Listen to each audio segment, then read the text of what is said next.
sama Om Andri. Halo Om Andri, thank you ya buat nyemetin hari ini syuting sama kita. Pada dasarnya saya semua suka sama mobil yang 4x4 pada dasarnya. 4x4 dasarnya. Oke. Cuma Jimny ini sangat menggelitik buat saya karena yang saya tahu itu di Indonesia itu Jimny itu di spec down. Ini juga yang ajaibnya, ini orang Suzuki yang punyanya. Oh. Malah orang Suzuki bikinnya di saya. Iya, hebat banget. Aku dapat kesempatan buat naik di JA22 orisinil.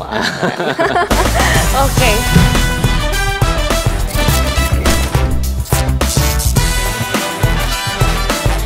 Wah, lucu banget ini. Mobil culik. Ih, lucu banget. Nah, ini Toyota Land Cruiser. Ini kebetulan kita punya yang apa namanya, yang kanvasnya. Jadi atapnya pakai kanvas. Iya. Ada yang atasnya hardtop, gitu. Lucu banget yang kanvas. Ini tahun berapa Om? Kalau yang ini tahun 82, kalau yang itu tahun 78. Lucu banget, gemes banget warnanya. Aduh, zaman sekarang mana ada mobil-mobil dibikin gini. Oh, sama ini udah, ini ya Om, hadap-hadapan kayak angkot yang tadi yang tadi saya bilang. Karena kalau di kita semuanya harus ikut satu anggota keluarga.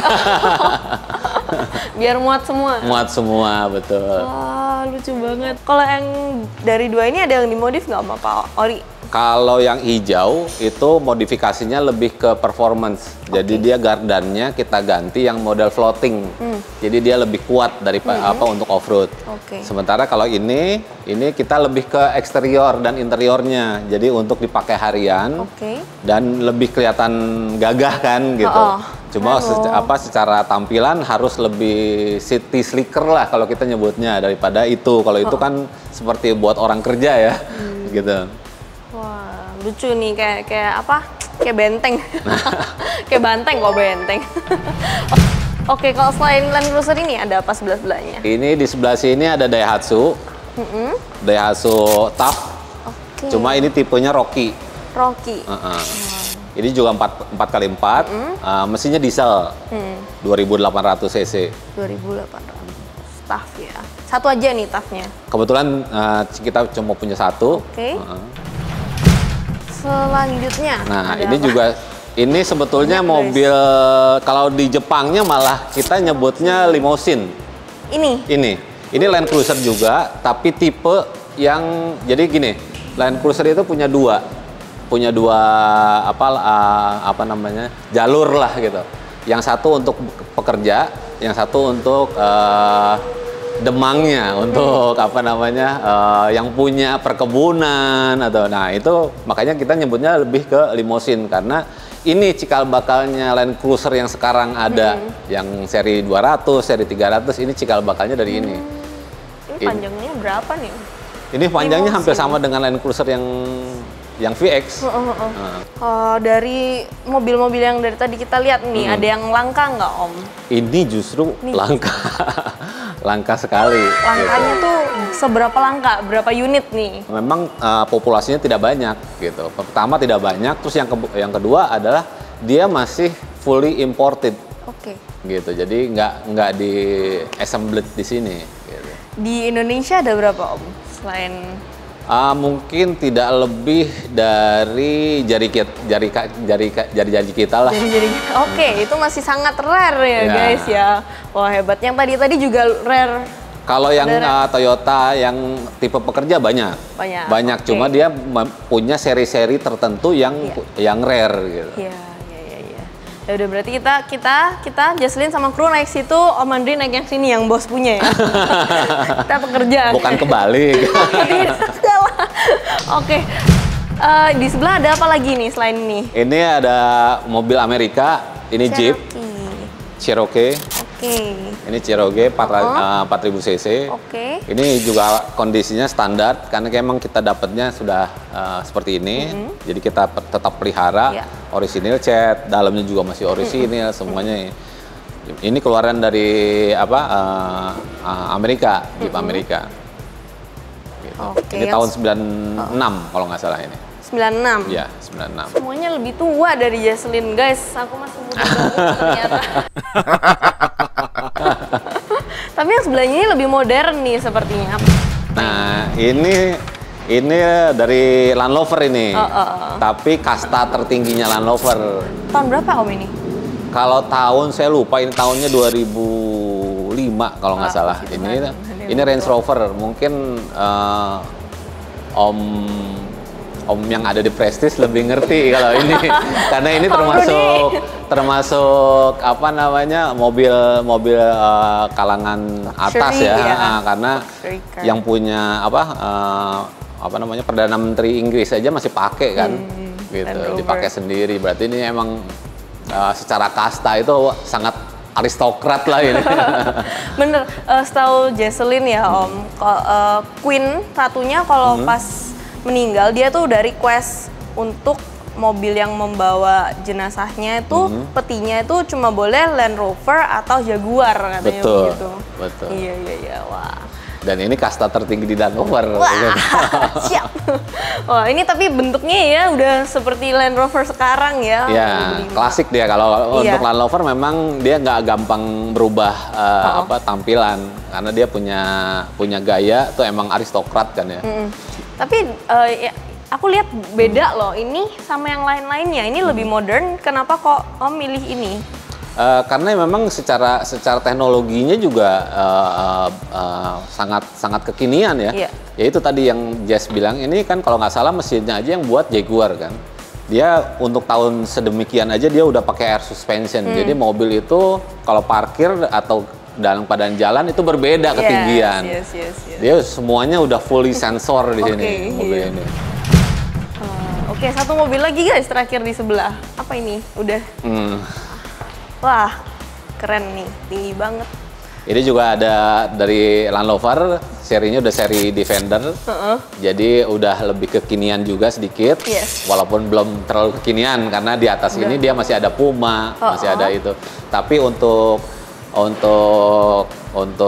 klasifikasinya ini sama seperti Range Rover yang tadi saya sudah sebutkan kayak di Land Cruiser. Dia ada tipe pekerjanya, ada tipe aristokratnya. Nah ini untuk tipe pekerjanya Land Rover itu selalu mengeluarkan seri ini, seri Defender. Ini punya Om ini? Ini punya yang punya owner gedung ini. Wah, off-road ya, cocok banget nih, gagah, keren. Oke, ini Om, wah. Bentar, saya intip dulu dalamnya, kepo. Emang kalau keren udah nggak ada obatnya ini mobil ini. Kalau ini kebetulan modifnya cukup banyak, karena ini tadinya sebetulnya long chassis, kita bikin jadi short, terus belakangnya yang tadinya hardtop kita bikin jadi model bak terbuka kayak pickup. Engine juga kita mengalami perubahan yang pakai 300 TDI yang lebih baru lagi. Karena sebelumnya belum 300 TDI, dan beberapa peralatan untuk off-road. Jadi kita pakai yang nomor satunya lah, karena kebetulan mobilnya nomor satu kan. Jadi peralatannya juga semua yang nomor satunya lah. Iya. Om, aku mau nanya satu nih sebelum nanti kita mungkin duduk-duduk ngobrol lebih lanjut. Tapi sebelumnya aku mau nanya, ini kan dari tadi udah banyak ya direstorasi, dimodifikasi. Tapi Jimny itu setahu saya sering dipakai untuk off-road, main lumpur, dan lain sebagainya. Ini Om pakai untuk off-road seperti itu atau enggak? Saya kebetulan untuk off-road juga pakai Jimny. Tapi memang saya khusus lah gitu. Jadi saya punya mobil khusus untuk kalau saya pergi off-road. Karena buat saya off-road itu adalah untuk release tension. Gitu. Jadi untuk melepas kepenatan sehari-hari, saya pasti pergi off-road. Iya, jangan sampai yang JA22 dipakai off-road tambah pusing, bukan tambah release tension ya Om ya. Wah Om, bentar. Aku mau nanya nih, ini nggak ada kebakaran sekarang, tapi kenapa ada mobil pemadam kebakaran? Ini lucu banget loh. Gemas. Wah, sampingnya juga ada tulisan Tokyo Fire Depth. Ini bukan tulisan Cina ya Om? Ini tulisan Jepang, kanji Jepang. Oh gitu? Wah lucu banget. Ini apa Om? Jadi ini yang tadi saya ceritain. Ini kalau saya release tension saya pergi off-road itu pakai mobil ini. Pakai yang ini. Gitu. Cuma kebetulan kalau kita pakai striping model balap itu kan tidak outstanding, karena orang-orang memang kalau pergi off-road pasti itunya stiker-stikernya tentang balap atau tentang off-road gitu. Saya punya ide karena saya ngelihat di Jepang itu fire departmentnya juga pakai Jimny gitu. Jadi saya ngelihat ada konsep bagus untuk saya pakai buat pergi off-road. Gitu. Unik loh guys, ini malah mencolok. Bagus-bagus. Ini Jimny, Om. Jimny ini. Jimny tipe apa? Ini Jimny Katana. Versi Indonesia. Cuma sekarang sudah saya rubah jadi 4x4. Banyak dilakukan modifikasi, Om. Ini kayaknya banyak banget karena, ini. Banyak banget, tapi semuanya untuk performance ya. Jadi lebih ke performance daripada ke tampilan. Kalau tampilan ya itu saya cukup memperlihatkan bahwa ini konsep fire department, pemadam kebakarannya Jepang gitu. Iya. Om sering off-road ya? Iya. Sering off-road juga ya? Iya. Oke, yuk ngobrol lanjut guys. Oke, kita ngobrol dikit dulu ya Om. Tadi kan sudah ditanya sama si Jess, apa dari nama Beberes Garasi ini, kenapa behind the name Beberes Garasi? Dikit aja Om. Dikit aja. Pada dasarnya saya memang menyukai nama-nama yang asli buatan Indonesia. Saya nggak suka yang barat-baratan gitu. Yang pertama itu. Terus yang kedua memang dasarnya karena saya dasarnya dari hobi. Karena jadi saya dari dulu memang mengumpulkan barang-barang itu semuanya di garasi gitu. Kenapa namanya Beberes Garasi? Karena setiap ada customer atau ada temen yang datang untuk pengen lihat barang saya, selalu saya turun-turunin kan dari di garasi karena saya susun ke atas gitu, saya turun-turunin. Setelah mereka pulang, ya saya susun lagi ke atas, beresin lagi. Jadi tagline-nya tuh nggak pernah beres gitu karena selalu awalnya dari garasi itulah saya selalu bongkar, diberesin lagi, dibongkar, diberesin lagi. Tapi nggak masalah ya Om, hobi ya, jadi nggak keberatan lah ya. Gitu. Iya, terus dengar-dengar Om ada parts JDM itu udah nggak ada ya di sini ya? Kebetulan nggak saya taruh di sini karena kebetulan kalau di sini kan lebih ke showroom mobil ya, jadi lebih ke mobilnya daripada ke spare part. Karena kalau di spare part itu rata-rata orangnya menginginkan sesuatu yang bentuknya rare gitu. Karena kalau dipajang seperti di toko swalayan kan kita melihat barang-barang di swalayan nggak pernah ada yang real kan. Selalu barang umum gitu. Jadi punya kesan seperti itu kalau ditaruh di sini gitu. Jadi mereka lebih seneng kalau barang-barang itu mereka ngacak-ngacak sendiri. Hunting ya? Gitu, di hunting gitu. Mereka lebih seneng seperti itu kayaknya. Oke, jadi ditaruh di bengkel ya? Di workshop saya. Di workshop? Di workshop saya. Di workshop ada mobil-mobil lagi selain jadi di saya tuh punya bermitra sama teman-teman saya dia mungkin Jess kenal juga namanya Arlan Garage. Dia untuk bengkel saya selalu bergabung dengan dia. Nah untuk workshop parts itu saya punya sendiri di sebelah rumah saya. Asik, bangun tidur langsung sebelah kantornya. Terus nih, tadi kita udah sempat ngobrol-ngobrol sedikit behind the scene. Ternyata Om Andri ini lulusan arsitektur guys. Tapi mau tanya, masih kepake gak sih Om skill arsiteknya sampai sekarang? Kalau secara arsiteknya mungkin enggak ya. Secara globalnya memang tidak. Tapi ada beberapa konsep arsitektur yang memang saya terapkan di dalam membangun mobil, dalam restorasi mobil. Contoh yang paling sederhananya adalah arsitek itu kan sebetulnya adalah solving problem owner, gitu. Jadi seorang arsitek itu pasti mulainya dari zona, bukan dari tampangnya bangunan gitu. Dari zonanya, kalau dia bangun tidur itu senengnya langsung bikin kopi, gimana caranya kamarnya deket ke dapur. Nah, begitu pula itu saya terapkan di kendaraan. Jadi saya dalam merestorasi mobil-mobil customer, saya melihat dulu kebiasaannya dia seperti apa, kesukaannya apa, warna-warna yang dia suka seperti apa, hubungan dia dengan keluarganya seperti apa. Nanti saya makanya kalau boleh ngomong gitu, setiap keluaran Beberes Garasi itu selalu berbeda-beda gitu karena memang harus fit sama ownernya gitu. Oke, jadi benar-benar customize sesuai dengan kepribadian dan preference dari owner mobil masing-masing ya. Jadi kalau bisa si owner itu ngomong, ini mobil gua banget. Iya, gitu. Harus begitu ya. Harus begitu. Iya, kalau enggak, wah kurang kayaknya ya. Siap. Jadi digali bener-bener loh guys sampai kesukaannya apa. Iya. Itu kan biasanya kita bisa dapat dari ngobrol-ngobrol aja kan biasanya ketahuan kan. Oh dia suka musiknya seperti ini, dia suka kegiatan outdoor activities atau tidak gitu kan. Dia suka hubungan dengan keluarganya bagaimana. Misalnya mungkin istrinya punya mobil sendiri, berarti kan mobilnya nggak perlu yang seatnya banyak gitu, kayak gitu-gitu. Jadi itu, jadi saya aplikasikan ke dalam mobil yang nantinya buat customer tuh adalah mobil dia banget.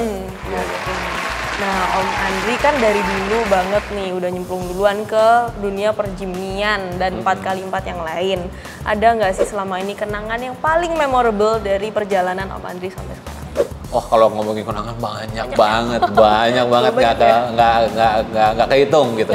Cuma yang perlu saya garis bawahin, saya dari dulu memang dari awal saya ikut jadi car antusias itu, Jimny itu adalah secondary car saya. Jadi mobil primary itu selalu boleh berubah-ubah gitu, tapi secondary saya selalu Jimny gitu. Karena buat saya satu-satunya mobil yang bisa kita pakai maksimal itu cuma Jimny.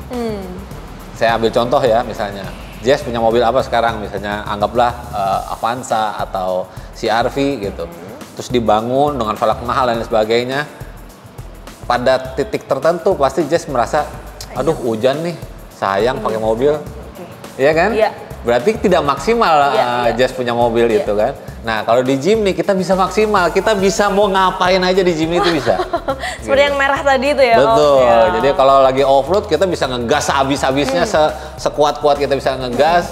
Kalau kita mau lagi geber-geberan di tol, kita bisa geber-geberan di tol sekuat-kuatnya kita. Gitu. Tapi ada nggak sih memori apalah kejadian lucu atau apa yang bakal diinget selamanya lah sama Om? Apa ya? Selama off-road. Kalau off-road, wah banyak banget sih sebetulnya pada dasarnya. Cuma yang paling membedakan yang boleh kalau saya cerita gitu ya, yang paling membedakan kenapa saya selalu senang dengan kendaraan 4x4. Karena waktu dulu, waktu zamannya masih muda ya, waktu SMA, kuliah itu, kalau ngedeketin cewek, itu kan saingan saya itu biasanya nggak pernah pakai Jeep. Oh gitu. Gitu. Jadi saya selalu ngerasa jadi orang yang selalu berbeda dengan rival-rival saya gitu. Jadi karena saya ngelihatnya kalau mereka itu pendekatan dengan cewek itu pasti itunya sama, PDKT-nya sama caranya gitu. Semuanya ya. Itunya sama. Kalau saya pasti punya itu yang berbeda karena ya itu. Saya waktu itu di zaman kuliah aja mungkin cuma saya yang pakai Jeep gitu, yang lain berhasil pasti. Loh berarti ya. Berhasil loh. Iya. Ya kan kalau sekolah mah nyari cewek kan. Kalau nyari ilmu kan di Banten. Saja. Iya. Om mau nanya, kalau sebelum beli 4x4 atau Jimny atau mobil tua, yang dilihat pertama kali apa keadaan? Yang dilihat pertama kali kalau buat saya pribadi itu biasanya body. Gitu, karena semuanya bisa di renew ya. Tapi kalau body itu bukan nggak bisa tapi pasti harganya mahal. Sekedar ilustrasi, kalau Jess ngambil Katana gitu ya, kalau dia punya kerusakan mesin, dia punya kerusakan kaki-kaki, itu dengan uang 10 sampai 20 juta sudah beres semuanya. Tapi kalau body start dari 20. Iya, apalagi kalau perlu ganti mesin kali. Betul. Ya.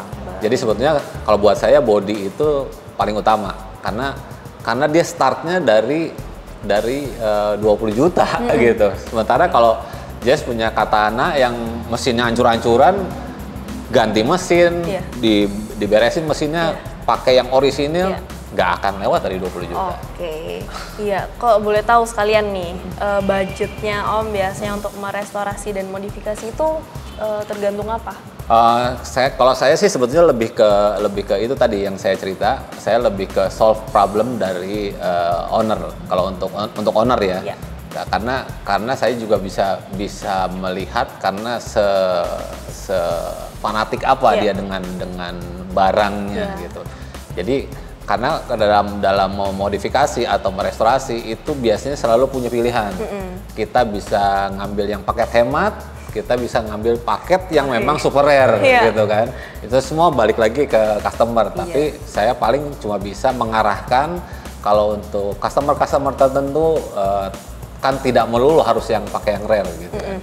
Tapi untuk orang-orang tertentu memang untuk kredibilitasnya dia dan lingkungannya, circle-nya, ya dia mau nggak mau harus pakai yang rare. Ya sesuai preferensi ya, dilihat dulu. Nggak mungkin yang ya paling cuma mau modif dikit, tapi Om bilang oh ini harus ganti ini kayak gitu, nggak perlu. Karena konsep saya beda dengan orang lain. Kalau orang lain itu selalu gimana caranya isi toko itu pindah ke mobil customer. Iya, nggak boleh gitu ya Om. Iya bagus. Tapi kalau itu kan customer, kalau punya Om sendiri. Kalau buat saya lebih ke, saya selalu senang dengan sesuatu yang bentuknya klasik. Karena buat saya klasik itu sangat sangat sederhana dan sangat fungsional gitu. Jadi saya nggak terlalu suka sama yang terlalu berlebih gitu ya. Jadi artinya buat saya banyak mobil-mobil sekarang itu yang fiturnya buat saya terlalu berlebih lah gitu. Karena belum tentu mobil itu akhirnya itu yang saya bilang tadi, jangan sampai kita diperbudak mobil kan, karena dengan teknologi yang sangat canggih dan terus teknologi pengecatan yang sangat baik dan sebagainya, akhirnya kita sayang pakai mobil itu. Kalau makanya kita balik itu paradigmanya, paradigmanya bagaimana mobil itu menjadi alat transportasi sekaligus meluapkan hobi kita. Wah, siap. Oke, kalau itu kan bicara tentang off-road nih. Kalau udah dipakai full nih buat off-road, itu cara untuk maintain-nya seperti apa? Sebetulnya kalau untuk Jimny ya, itu paling gampang dan paling murah. Kenapa saya bilang paling gampang dan paling murah? Karena dia substitusinya sama angkot. Selama ada angkot di jalan, nggak usah ketakutan. Nggak usah takut ya? Nggak usah takut ada spare part. Wah, ya udah deh, lain kali saya bawa yang JS11 itu buat off-road, nggak usah takut. Nggak boleh ya? Nggak usah takut, benar. Oke, Om, selain JDM dan 4x4, ada ketertarikan ke supercar nggak? Supercar kan sebetulnya juga sangat menarik buat saya.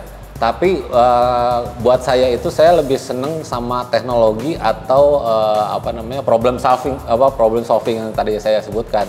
Kalau untuk memilikinya saya belum punya keinginan untuk situ, karena terus terang garasi saya nggak cukup untuk supercar.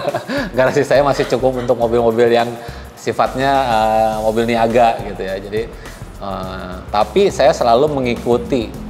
Jadi semua berita tentang otomotif, entah itu supercar, entah itu 4-wheel drive, entah itu rally, racing dan lain sebagainya, itu saya tetap ngikutin. Karena jelek-jelek ini juga saya sebetulnya atlet mobil juga gitu. Atlet mobil juga. Saya pernah jadi slalom juga, saya pernah ikut rally juga.